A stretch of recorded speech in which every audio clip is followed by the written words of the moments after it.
What up? What up? Here we are with another episode of the Who's Where podcast. I'm your host, Chase Minifield, coming to you live from Austin, Texas today. We have Max on the line. What's going on, world? Coming to you live from Charlottesville. Got a great one today. You got a great one today. That's all you got for us? Hey, that's all I got for you, baby. Good interest. Not in the car today. Chase can't say nothing to me, so I'm ready to go. Hey, man. I mean, the marketing is strong today. I got my company's logo on. You got yours in there, front and center. I got two in there. You know what I'm saying? You know what I'm saying? Like, what the heck is going on over here? I almost have a Who's Where pie bucket, but I couldn't find it in time. If I know you was going to be late, I was throwing it on there.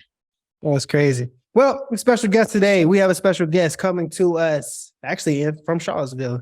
Dana Boyle. What's up, Dana? How you doing? You guys have not changed since college, so I appreciate that.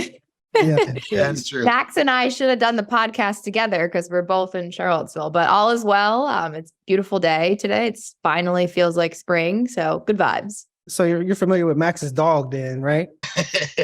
I think so. Yeah. I think his dog got in trouble for biting somebody recently, so you don't want to go over his house and do the podcast. I'm just saying. Yeah. And I almost had to press charges on him for his dog as well when I was staying over there one time. That's crazy. He's the sweetest dog in the world.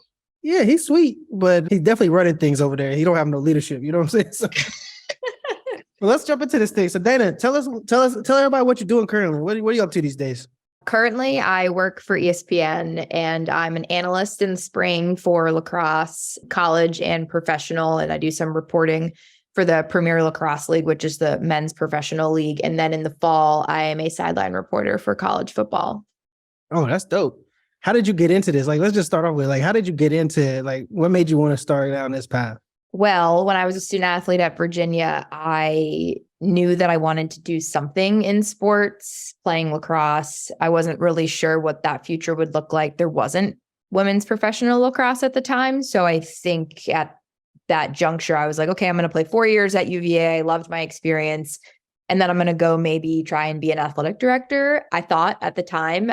So I spent a few summers actually working for Jerry Capone in the football office, which is how I met the both of you, which was a really great experience. He made me do a lot of intern type work, but he is a great mentor and probably is responsible for the majority of my success thus far in my career. He's an awesome guy, a little rough around the edges, but once you get to know him, he's really sweet. So I interned for him and I just sort of learned the in and outs of football. I got to interact with the coaches. So Mike London was the coach at the time when I was in school. And I stayed during the summer and I helped run camps and really did anything that they needed. I remember being in some meeting rooms, like Marcus Hagans would let me come in his meeting room and I would just listen. So that was sort of like my undergraduate experience. I went to grad school at UVA for higher education, again, thinking I was going to go on that athletic director path. And I got an internship, thanks to Jerry Capone, at the college football playoff as an intern. So I did pretty much everything. So preparing a whole year for the college football playoff, which was an unreal experience. Were you there with Rio? No, so I was the second intern class. So it was still very new. So I think Rio came in a year after me. Okay, cool. And it just sort of opened my eyes to the larger world of college football in general. Like you're in this small little Charlottesville community. And I was like, oh, Virginia football is really big. And then you get on a larger scope and you're like, wow, Alabama football is really big. And there's a lot of money involved. And I remember being on the sidelines of that game once kick happened and just sort of watching. And I remember seeing Maria Taylor and Sam Ponder and being like, oh, that would be kind of cool to do that. But really just didn't think much of it. That internship was only a year. So I came back to Charlottesville and I worked in development for about 7 years. And I think over those 7 years, I was like, I do not want to be an athletic director anymore. But I dabbled in some coaching and I started doing pretty much radio for Virginia women's lacrosse games. So I would just show up and put a headset on and was really terrible. And this is all before the ACC network launched. So I was sort of just doing it for the fun. I remember Slammer and Luke Goldstein were like, hey, we don't know anything about lacrosse. Will you come broadcast? And I remember showing up for my first game at Klockner being like, oh, there's going to be lights, cameras, the whole 9 yards, I'm Maria Taylor. And it was not like that. But that was sort of my first introduction to what it was like to call a live game. And I did it for a few years while working in the athletic department in fundraising before the ACC network launched. And so that launched in 2019 in the fall.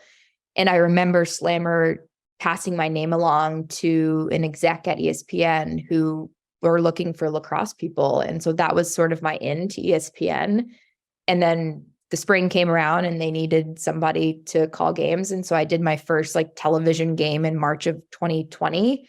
And then the pandemic happened. And then I did no more games because all sports were canceled. And so I got to the point where I'm like, this is my break. Like, this is it. Like, I made it. And then the pandemic happened. And, but that was my in. And then we started doing games from home. But it was sort of like a whirlwind. And I just up until last year, I still worked at UVA. So I was doing both jobs, which I would not recommend doing. But this was my dream. And I was going to do whatever I could to get there. That's awesome. For a couple shout outs, like Jerry Capone, shout out. I know Jerry Capone knows everybody. That's pretty dope. I know I don't necessarily call Jerry dope to his face, but obviously he's been around. He's been around the block and he knows a lot of people and it's definitely helped a lot of people. And then other than that, like, I think that it's pretty awesome that you've kind of like seen multiple spaces.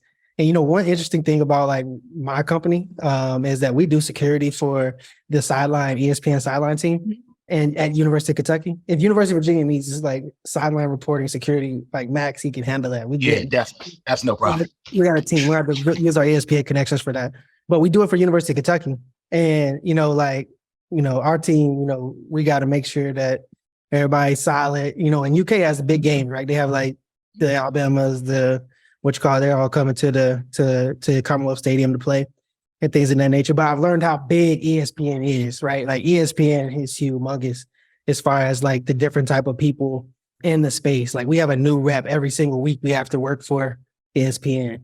It's never the same person. So how has it been as far as like working for such a large company? I mean, it's even larger than ESPN. It's actually Disney. So how big has that been?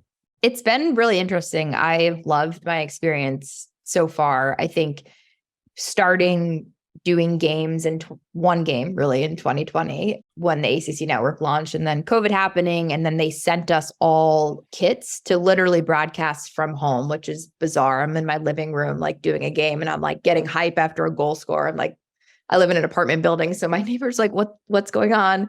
But it was really interesting because I didn't meet anybody in person that I worked with for a whole year. So I'm doing virtual games with people that I have never met before.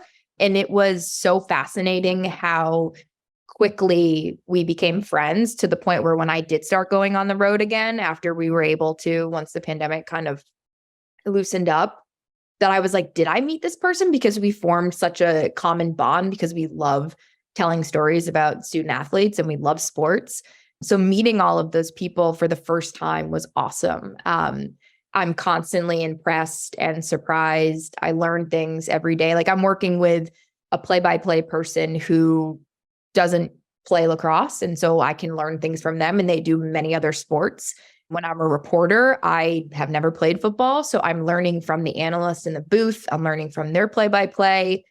Just having an open mind, I think, has helped me get a lot better and reps have helped as well. But everyone that I've met has been awesome. I have great bosses who believe in me probably before I believed in myself, and a lot of people that I work with that are just really great. It's honestly like being on a team again, on a sports team. You all serve different roles depending on what game you're doing. And they always say like the people make the place. And that's what I loved about UVA. And that's what I like working for ESPN. I got a strong question, but before I get in there, Max, can we quit getting the side screen action over there? I mean, we see What you mean? I mean, your eyes is like this. It's because I keep forgetting the cameras. I got to switch next time. My camera's not on the main screen. So This is ridiculous, bro. This is ridiculous. Next time you and Dana go out to eat, it's on you, bro. Dinner's on you. got it.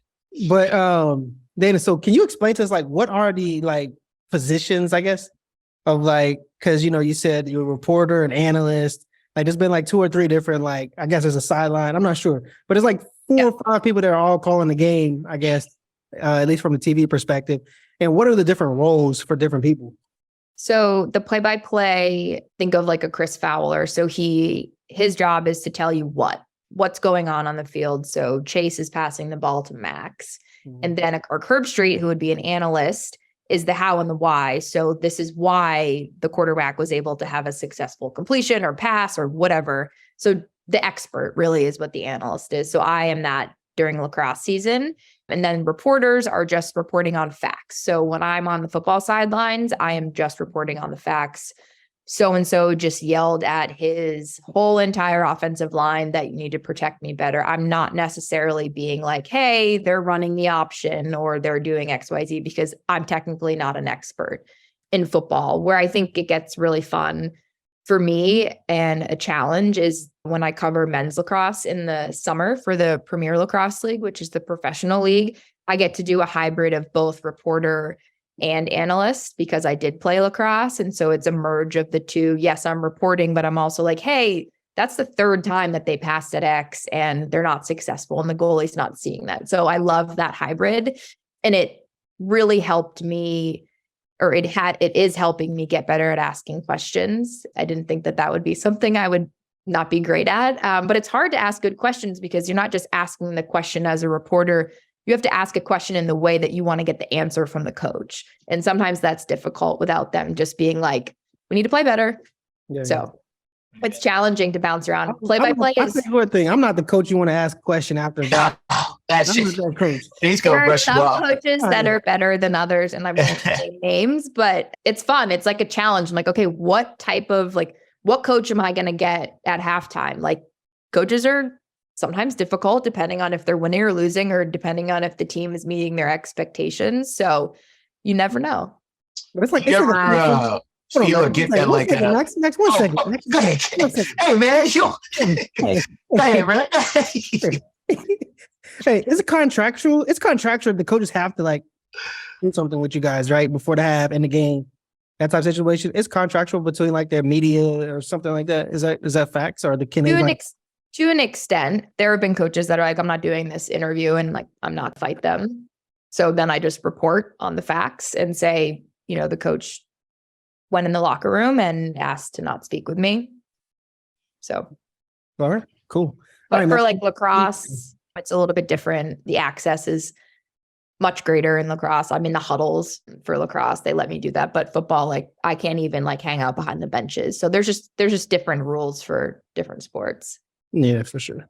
Well, I was just gonna ask, is there a difference, or do you feel like you're kind of fighting a stereotype with football being a girl, trying asking the coaches questions, whereas lacrosse, people know you've played, there's women's lacrosse, there's men's lacrosse. Do you feel like a difference because you're female, or just different in general? I do. I think probably most in my position would feel similar, but obviously I can only speak for myself. But walking onto a lacrosse field, I'm very comfortable. Again, like you said, I played the sport, so I have a background knowledge of the game.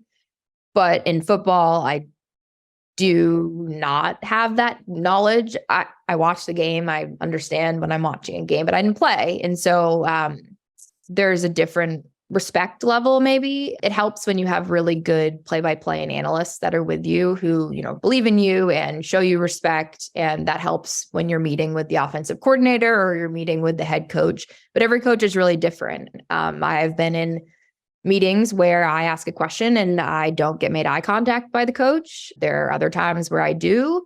So it just depends on the program and on the coach. But it definitely forces you to come in and sort of bring your own juice and be your own hype person, because not getting looked at in the eye is not a great feeling when I do know what's going on for the most part, especially with football. But I think it's just a challenge and there's barriers to break down. And I'm lucky that there's a lot of other female reporters that are amazing at their job and sort of set the path for people like me to be able to even be in that position. But I'd be lying if I said it wasn't tough. And sometimes, I walk away, I'm like, shoot, I didn't get the answer I want. I, feel sorry for myself. And I'm like, you know what? I just got to show up tomorrow and do a better job.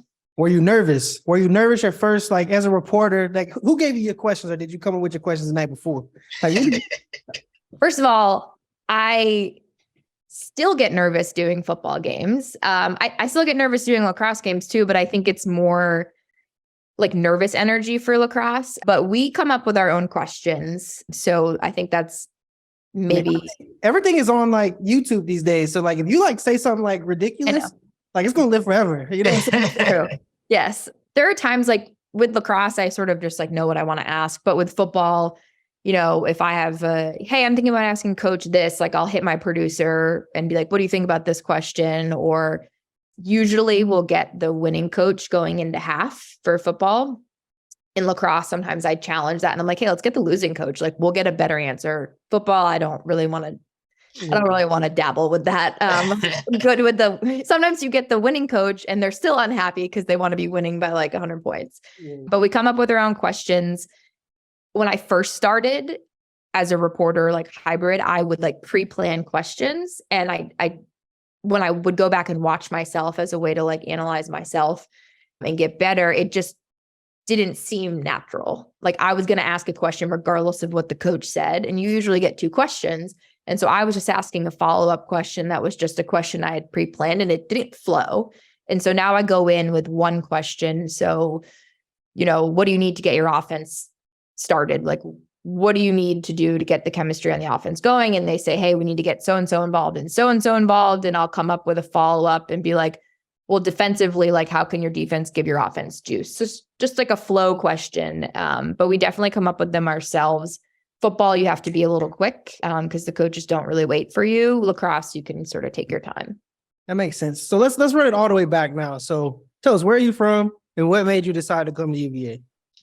I am from New Hampshire, Londonderry, New Hampshire. I came to UVA on a lacrosse scholarship. There was no way that my parents could afford to send me to UVA, not on a scholarship. So I feel very fortunate to have been blessed athletically with the gift. Lacrosse was very much my vehicle to access UVA. And I ended up getting 2 degrees from here. And it is a great place to go to school and it is a great place to live. Awesome. Were there any other options? I really wanted to play in the ACC. So that was a goal of mine in high school. So I got recruited by some other ACC schools and then some schools up north. But they say lacrosse is a spring sport, but in February, it's pretty cold when you start playing. And so I sort of crossed off all the New Hampshire, New England schools. I was like, I can't do this. I lived here for 18 years. Like I'm going south. I consider this the South. You almost got there. You almost got to the South. Some may argue that, but halfway there. Yeah, some days it doesn't feel like that, but today it did. Yeah, that's awesome. So you show up to UVA, you're on scholarship on lacrosse. Talk to us about your general experience. Like, how was it when you first showed up to UVA as a lacrosse player? Like, what was that experience like? It was intimidating, overwhelming. You know, you're big fish, little pond in high school. And then you come to UVA and all of the players are the best from their high school. And I went to public school and I think the majority, I would say 75 to 80% of the players that I played with on my team came from private school. And so that was an interesting dynamic. I just didn't know anything else besides public school. There's also a lot of wealth that comes to UVA and I grew up very middle class, loved my childhood, but I went to Disney for vacation and they went to like the Maldives. So like there was just a difference. But some of my very best friends I still have that I played with and I loved my experience. I did get injured. I had 2 hip surgeries when I was here. So it definitely wasn't the 4 years that I had imagined in high school. Mhm. You know, I came in and I started and played my freshman year and it was awesome. And I'm like, this is great. Like all my hard work is paid off. And then my sophomore year, I got injured and I never really recovered from the injury. I started and played my junior year. And then senior year, I got hurt again. I had the option. I did redshirt, but after the second hip surgery, I was like, what is my quality of life? What will it be like, you know, in 5-10 years down the road? I'm active. I want to still be active. And so I made the tough decision with Coach Julie Myers, who was the coach then and is still the coach now, to not play a 5th year. And I just went to grad school and was a normal student.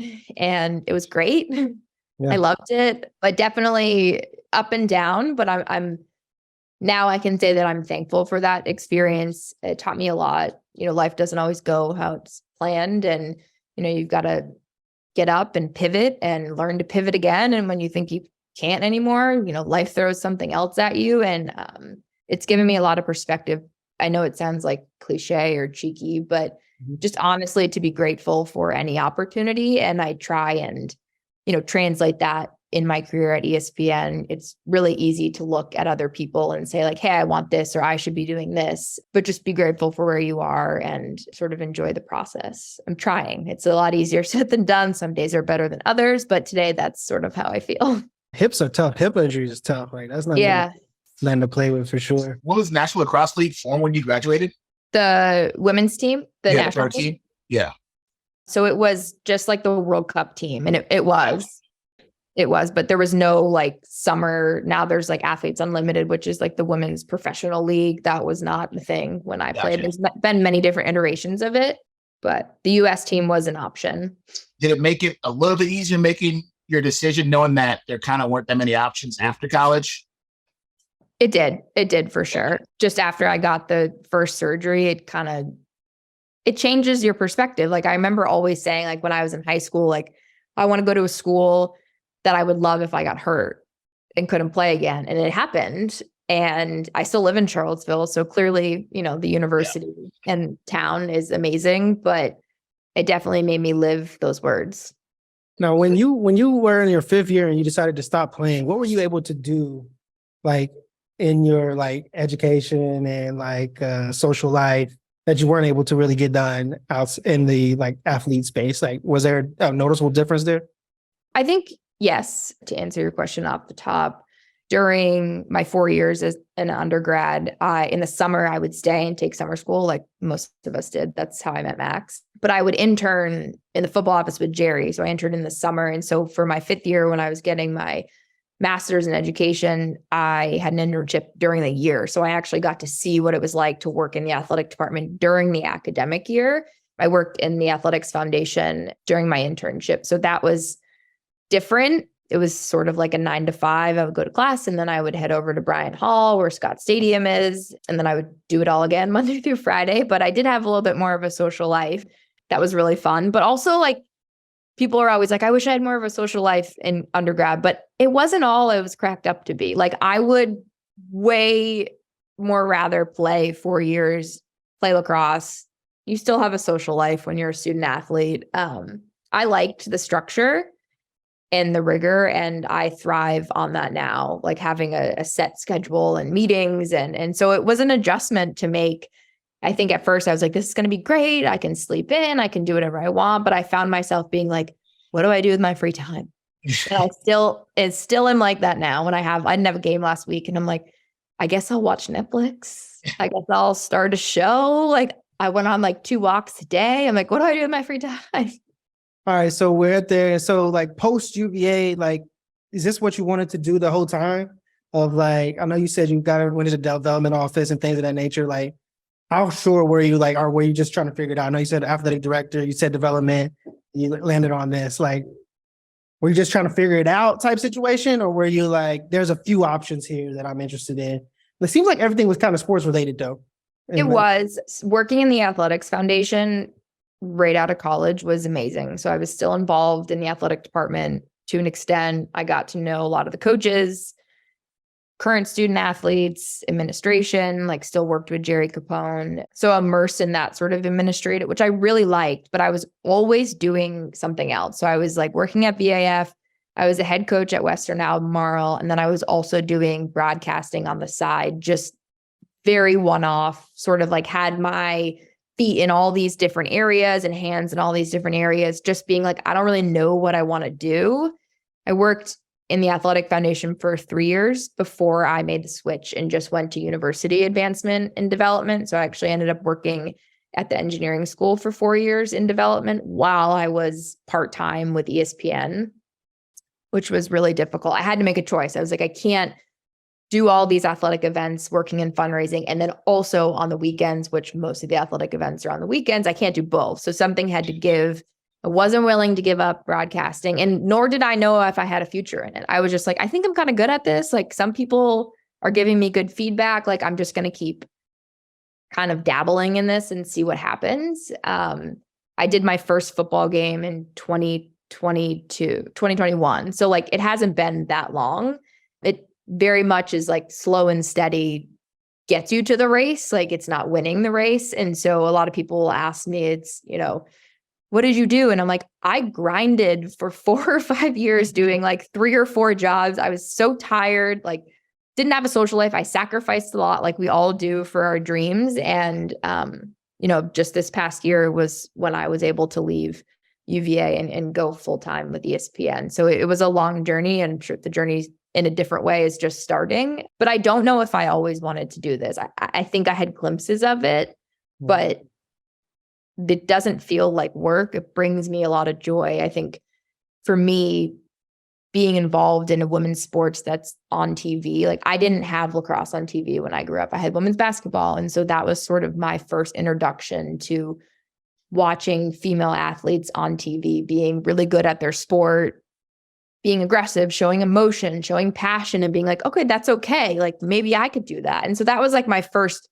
introduction to like maybe even playing a sport in college. I'm not so sure that I could articulate it at the time when I was like 10 or 11, but being able to tell the stories of young women, female athletes is really important because that visibility is important. And there are little girls now who watch stars on TV that are playing lacrosse and say like, I want to be like her. And the fact that I get to be involved in that is really rewarding. And I feel like in a way I'm giving back to the sport that has given me a lot. That's awesome. I mean, I don't even know if you can't touch on this, don't answer. How did you feel about the media discussion about the Caitlin Clark? What's the girl's name that just won? Angel Reese. What did you feel about that commentary that was on today on ESPN? I'm glad that ESPN brought it up. I think it's important. How come Joe Burrow can smoke a cigar, in the locker room, and Angel Reese can't point to her ring on her finger? I do think that double standard exists. I'm glad that she is unapologetically herself. And I'm glad that ESPN highlighted, both Caitlin Clark and Angel Reese. They're showing emotion. They work, we know because we played a sport, but you're working really hard 6-7 days a week, and you get like 1 week of a game day. Yeah. One game. And that's the national championship. There's so much emotion, passion, hard work, blood, sweat, tears, a lot of really bad days and sad days. So I'm all for showing emotion. I mean, Steph Curry does this, and no one. That's what I was gonna say. Like, if it was men, I don't even think this would be a topic personally. But like the women aspect of it, I feel like is the reason why this has become a thing. I don't understand. I didn't think twice about it. I watched the national championship game yesterday, and I mean, she just won the national championship. Like, I thought it was amazing. I was like, this, and she didn't do more. I would have go ham out there. I love the trash talk. I mean, she's really good. I think it's great. I think it shows that, I remember when I was a little kid, like I said earlier, that lacrosse wasn't on TV. I remember I was a huge Lady Vol fan, so I loved Pat Summitt. And I remember watching, again, like couldn't articulate it at the time, but I remember watching Pat Summitt on the sidelines for the coach of Tennessee Volunteers. And she was like screaming at her players, like passionate, like slamming her hands on the ground when like the ref would make a bad call. And I'm like, that should be okay. Like, she loves her players. She's passion driven. There's emotion. Men and women have that, and it comes out differently. Sometimes it comes out the same, but I think it's okay to express that. And little girls need to see that you can be passionate and also be a really good student and also be a really good athlete. You can be all of those things, and you can be a businesswoman, all of it. I loved it. I think, ain't no such thing as bad press. I think women basketball getting a lot of press. I love the trash talking. I mean, I think it's great. Why not? I mean, bring attention to the sport. I love some healthy competition. I mean, and if I won a national championship, you can't tell me nothing. You ain't gonna tell me nothing. If I'm the star player on the team and I just won a national championship, it's over. So, I'm all for it. I want to see all of it. So Dana, what is like? Give us like, what do you want to do? Like, what do you want to do going forward? Like, a lot of life to live. Like, are you looking to, like, what are your goals looking like? I guess 5, 10, 15, if you want to put it in that type of frame. But overall, we're just looking for a general idea of what you're kind of passionate to do going forward. My number one goal was to do what I'm doing now. So what that goal will look like in 5 or 10 years, I'm not sure, but I hope it's still with ESPN. I hope it's getting to impact sports that are important to me. I think specifically lacrosse. I love college football. I've always loved it. It's physical, it's a spectacle, there's drama. But for me, lacrosse is what I love. And it's given me an opportunity to go to a great school. It's opened doors for me. It continues to open doors for me. I meet a lot of amazing people. So I think for me, it's just being able to make an impact on young people's lives, and specifically young women. The people that I get to, student athletes that I get to meet, are amazing. You know, they're really good in the classroom, but they're amazing on the field, and they're going to be doctors and leaders of our country. And to me, the fact that I can be the person to tell those stories is really rewarding, and I don't take it lightly, and it's a privilege, and I feel lucky to do that. So I would love to do that as long as I can. It's meeting new people, and the people in the lacrosse place are really great. That's awesome. Before we get into, so we have like this little round of like rapid fire questions. I don't know if we told you about this, but we don't tell people about this. So it's rapid fire questions. But before we get in that, I want you to touch two things. One, if somebody was trying to do what you're trying to do, how would they start? And then two, how can they get in touch with you? If they want to do what I'm doing, I will say everyone's path looks really different.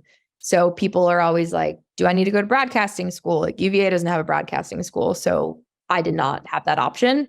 I just said yes to a lot of things that really were terrifying at the time. Like when I was going to go on the live television for the first time, I was like, what do I do? Like, I don't know how to do this. Like, I'm just an imposter. Like, what is happening? But saying yes, and then you prove to yourself like, hey, I can do this. And then you get a little bit more comfortable and you get a little more confident. So just say yes. And honestly, meet people, network. I mean, I will say it again, like Jerry Capone truly is the reason why I'm in a lot of these spaces.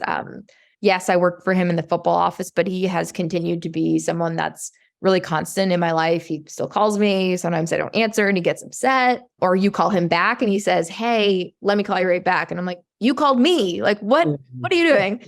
But every step of the way he's been involved in a different way. And I'm so lucky to have him as a mentor. I mean, he made calls on my behalf. If I ever needed anything, you know, he's there still to this day. He'll check in, and I just appreciate someone like him being in my corner. And I think that is the relationship that we have, because we both invested in each other in different ways. Like I went and got him lunch a lot of the time at Bel Air, and I did a lot of his dirty work for him and like made staples, and he got mad at me because I didn't staple it in the right corner. But, you know, having that mutual respect with each other, that's a true story. He was so mad at me. It was like right before camp. And he's like, I need you to print all these pages and they need to be stapled. Well, I didn't know the printer could staple at the time. Yeah. It's And like he was like, I needed the papers 10 minutes ago. And I'm like, I'm sorry. I didn't realize. And he was like, you're an intern. You should know this. And I just like kind of looked at him and I was like, I'm sorry. Like, I didn't know that, and I'll do better next time. And he was like, okay. But like having that sort of like rapport with him over the years has maybe benefited both of us. I think I've made him a little softer and nicer. So Jerry Capone made you hand staple how many pages? No, that's a lot. For camp, that's a lot. I was hand stapling them. I know. And he was like, you know, the printer can do that. And I was like, I didn't know that. Yeah, but I'm Like, going to turn it on Jerry. Once I see him, I'll be like, I heard you make Dana hand staple. Hand staple over 100 sheets. he probably doesn't even remember that. And then I think after that moment, I think he felt bad because he like kind of did yell at me.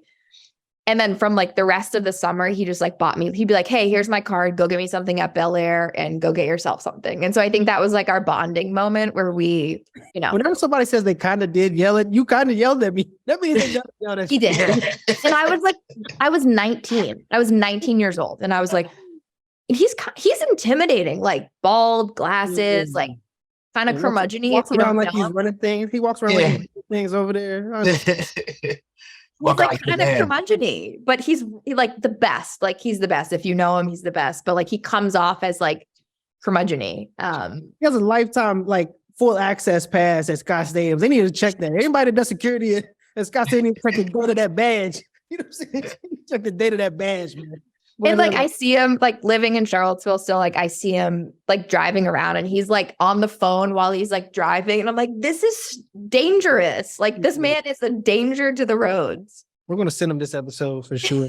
I love him. And he has been a big part of, I mean, every step of the way. I worked in the football office. He helped me get the job, the internship at VAF. He then helped me get the college football playoff internship. And then I wanted to come back to Charlottesville. He helped me get a full-time job at BAF. He helped me with the transition to the engineering school, and he made some calls on my behalf of people that he knows at ESPN. So I owe a lot to that man. We gotta get Jerry on the podcast. Okay, Dana, how can people reach you? How can they keep up with you? Like, what's the best way to do that? Social media is good. I don't know my Handle? handle. Twitter, Instagram. Well, It's- let's see if we can find your It's handle. at Dana DANAA_B for Instagram. I don't got Twitter.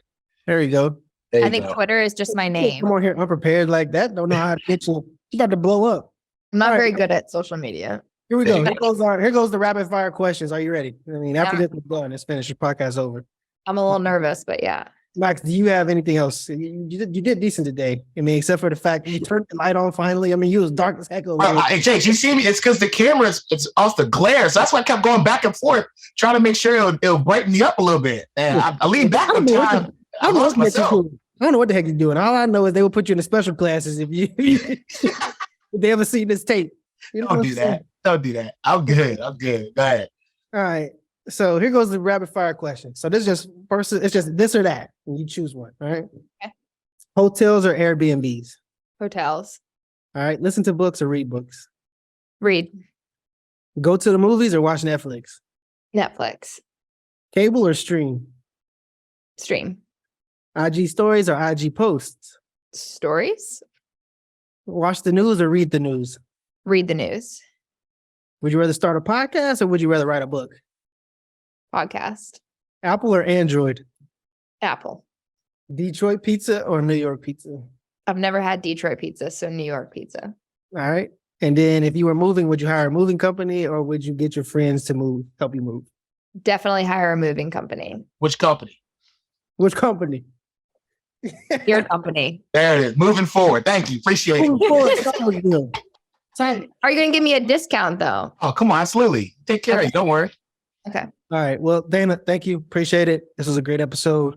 And we will see you guys next week. We are out.